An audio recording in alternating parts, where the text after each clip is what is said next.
যে আমরা বহুব্রী সমাস শিখব এবং দ্বিগু সমাস শিখব এবং এই যে বহুব্রী এবং দ্বিগু সমাসের সমস্ত পদের আমরা সন্ধি বিচ্ছেদ একসাথে শিখে নেব। তো শিক্ষার্থী বন্ধু, আমরা জানি বহুব্রী সমাসের পূর্বপদ না পরপদ না তৃতীয় পদে যখন প্রাধান্য পায় তখন তাকে বলে আমরা বহুব্রী সমাস। আর দ্বিগু সমাসের শুরুতে একটা সংখ্যা থাকে কিন্তু পরপদের অর্থের প্রাধান্য পায় তখন তাকে বলি আমরা দ্বিগু সমাস। এখন প্রশ্ন হলো যে সংখ্যাবাচক বহুব্রী সমাস নামে একটা সমাস আছে। তাহলে এই যে সংখ্যাবাচক বহুব্রী সমাস শুরুতে একটা সংখ্যা থাকে, আবার দ্বিগু সমাসের শুরুতে একটা সংখ্যা থাকে, তাহলে শিক্ষার্থী বন্ধু আমরা কিভাবে বুঝবো যে এটা হচ্ছে সংখ্যাবাচক বহুব্রী সমাস আর এটা হচ্ছে দ্বিগু সমাস? টেকনিক 1, সংখ্যাবাচক বহুব্রী সমাসের সংখ্যা যাই থাক না কেন আমরা জিনিস পাবো একটি, আর দ্বিগু সমাসের যে কয়টি সংখ্যা থাকবে সেই কয়টি আমরা জিনিস পাবো। এছাড়াও আরেকটি টেকনিক হলো যে সংখ্যাবাচক বহুব্রী সমাসের পূর্বপদ না পরপদ না তৃতীয় পদের প্রাধান্য পাবে, আর দ্বিগু সমাসের পরপদের প্রাধান্য পাবে। যদিও শুরুতে একটা সংখ্যা থাকবে কিন্তু পরপদের অর্থের প্রাধান্য পাবে। আসো কিভাবে, লক্ষ্য করো, আমি লিখলাম চতুর্ভুজ,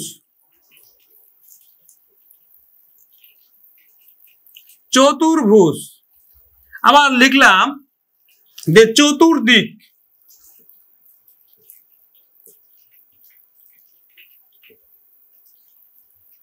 এখন দেখো শিক্ষার্থী বন্ধু, দুটাতে কিন্তু আছে আমার 4, শুরুতেই একটা সংখ্যা 4, শুরুতেই একটা সংখ্যা 4।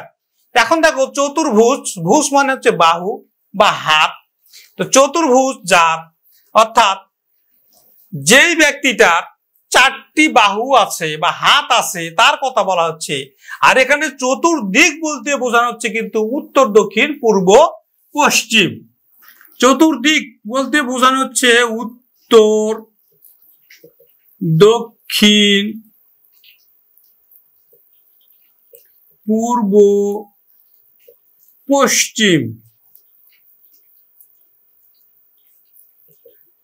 4টি দিকের কথা বলা হচ্ছে। আর এখানে চতুর্ভুজ বলতে এখানে বোঝানো হচ্ছে 4টি বাহু আছে আমাদের ভগবান বিষ্ণুর, অর্থাৎ হিন্দু মতে একজন দেবতার নাম হচ্ছে বিষ্ণু, তার 4টি বাহু আছে বা ভুজ আছে তার কথা বলা হচ্ছে। এখানে কিন্তু সংখ্যা আছে 4, কিন্তু 4ও নয় ভুজও নয়, বোঝানো হচ্ছে এখানে বিষ্ণুর কথা, বিষ্ণুর কথা বলা হচ্ছে।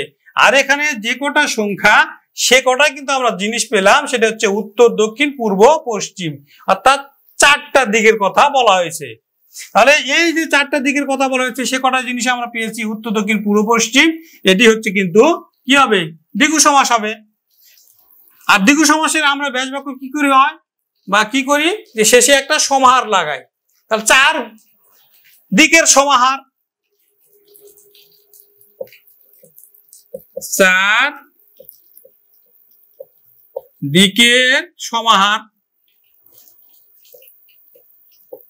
4 দিকের সমাহার চতুর্দিক। আর এটার যদি আমরা সন্ধি করি তাহলে দেখো এই যে রেপ আছে, আমরা আগেরটা লিখি চতু, এই রেপের জন্য আমরা দিব বিসর্গ, তারপরে বাকি যেটা আছে সেটা, চতু বিসর্গ দিক, চতুর্দিক, আমরা সন্ধিটা শিখলাম। দেখো রেপটা এখানে বিসর্গ যখন রেপ হয়ে যায় তখন কিন্তু এটাকে বলা হয় বিসর্গ সন্ধি। এখন চতুর্ভুজ, 4 ভুজ আছে যার, 4 ভুজ আছে যার চতুর্ভুজ। এখন দেখো এটা সন্ধি করি, সন্ধি করলে আমরা পাই যে চতু বিসর্গ ভুজ, চতু বিসর্গ ভুজ, চতুর্ভুজ। আচ্ছা, আরো কিছু উদাহরণ আমরা দেখি, যেমন আমি লিখলাম চতুর্মুখ,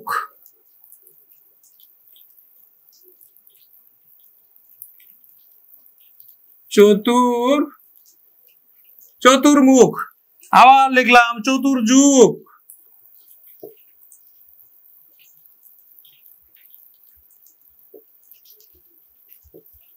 এখন দেখো চতুর্মুখ আর চতুর্যুগ, এই চতুর্যুগ মানে কিন্তু বোঝানো হচ্ছে সত্য, ত্রেতা, দাপর,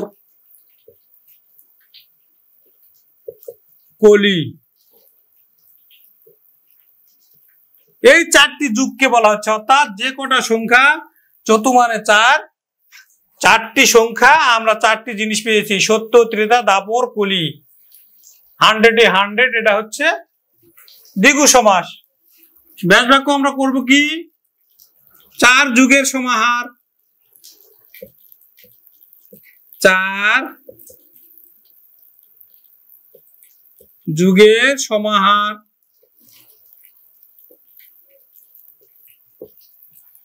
আর সন্ধি করব কি, চতু বিসর্গ যুগ, চতুর্যুগ।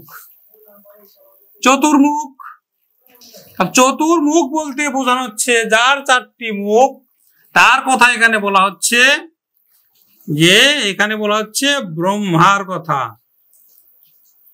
কার কথা বলা হচ্ছে, এখানে কিন্তু ব্রহ্মার কথা বলা হচ্ছে, যে ব্রহ্মার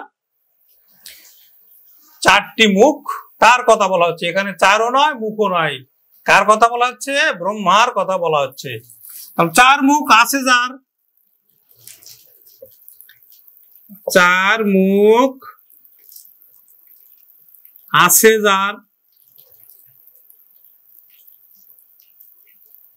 বা চার মুখ যার। এখন দেখো এই যে রেফ, রেফের জন্য আমরা সন্ধির ক্ষেত্রে কি দেব, চতু বিসর্গ মুখ, চতুর্মুখ। আর দুটা আমরা দেখি উদাহরণ, নিশ্চয় বোঝা যাচ্ছে শিক্ষার্থী বন্ধু। এখন দেখো চতুরানন, চতুরানন, আর লিখলাম চতু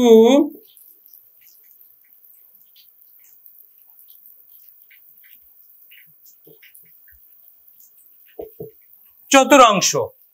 এখন দেখো চতুরানন মানে কি, চতুর মানে চার, আনন মানে হচ্ছে মুখ। চারও নয়, মুখও নয়, এখানে বলা হচ্ছে ব্রহ্মার কথা। কার কথা বলা হচ্ছে, ব্রহ্মা, আমাদের হিন্দুদের যে দেবতা ব্রহ্মা, সে ব্রহ্মার কথা বলা হচ্ছে। আচ্ছা, এখন দেখো যদি ব্যাস বাক্য আমরা করি,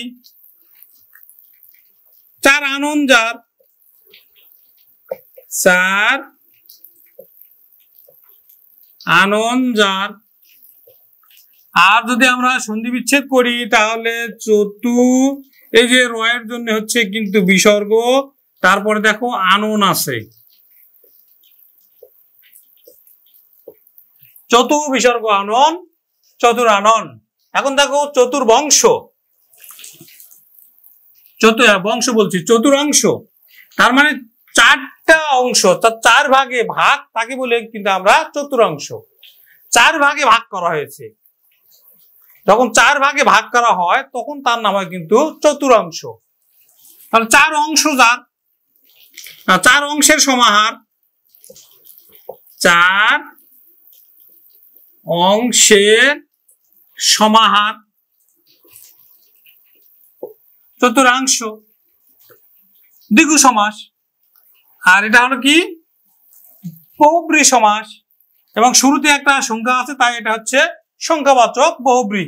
এখন দেখো আমরা যদি সন্ধি করি, এই যে র আছে, র থাকলেই আমরা সেখানে কি দিচ্ছি, র থাকলেই সেখানে আমরা বিসর্গ দিচ্ছি, তারপরে হচ্ছে অংশ,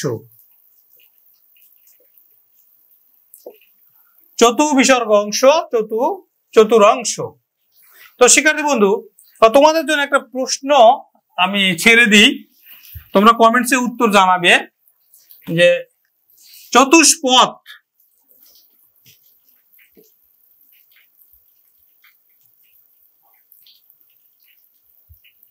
চতুষ্পদ এটা কোন সমাস এবং এর সন্ধি বিচ্ছেদ কি হবে? চতুষ্পদ কোন সমাস এবং এর সন্ধি বিচ্ছেদ কি হবে? শিক্ষার্থী বন্ধু, সকলের সাফল্য কামনা করে আজকের ক্লাস এখানে শেষ করছি। নমস্কার।